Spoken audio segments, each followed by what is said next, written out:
Mariing itinanggi ng whistleblower na si Julie Patidongan o alias Totoy na nangikil siya kay Atong Ang. Katunayan nga raw si Atong pa ang nag-alok sa kanya ng kalahating bilyong piso para i-recant o bawiin ang kanyang mga testimonya sa kaso.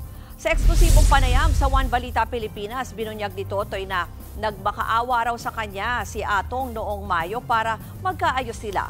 Pinadalhan daw siya ng letter of recantation para pirmahan niya kapalit ng 500 million pesos. Isa umanong attorney Carol ang nagpapirma sa kanya nito. Hindi niya raw ito tinanggap dahil hindi kaya ng kanyang konsensya na baliktarin ang testimonya.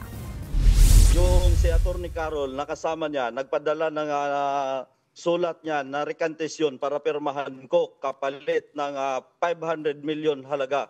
Ngayon, binaliktad niya dahil hindi ko tinanggap. Ang gusto niya, tanggapin ko na yung offer niya at lumayas na daw ako. Punta na lang daw ako sa ibang bansa at ayusin ni Attorney Carol. Mr. Atong Ang, yan lang masasabi ko sa iyo. Huwag ka magtago sa katotohanan. Alam mo to, ikaw mismo nag-utos sa akin at ikaw mismo ang nagsabi dyan sa grupo ng mga pulis na iligpit na yan. Paano mo sabihin na hindi ko alam? Maliban dyan, idinawit din niya ang ilang testigo sa inihaing complaint affidavit ni Atong Ang na sina Rodelo Anigig at Rogelio Borican Jr. Aniya, ang mga lalaki raw na ito ang mismong bubit-bit sa ilan sa higit 100 umanong sabongero na pinapatay. Idinawit din niya si Ang sa pamamaslang sa businessman na si Jose Luis Yulo sa EDSA Reliance noong February 2019. Aabot din daw sa ranggong Colonel Major ang mga pulis na sangkot sa kaso.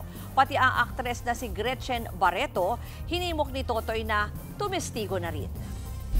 Kaya si Gretchen Barreto, Alpha yan, membro yan ng Alpha. Pangalawa, katabi yan mismo niya matulog. Imposible, wala siyang alam. Kaya ako nanawagan kay Ma'am Gretchen. Kumare ko naman din yan. Madam Gretchen, parang awa mo na rin sa sarili mo.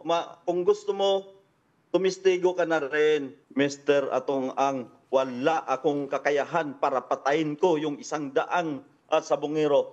Nawawalang sabongero. Nakakatawa naman, isang bilyonaryo, isang makapangyarihan na tao, kikilan ko. Ubod ng sinungaling yan.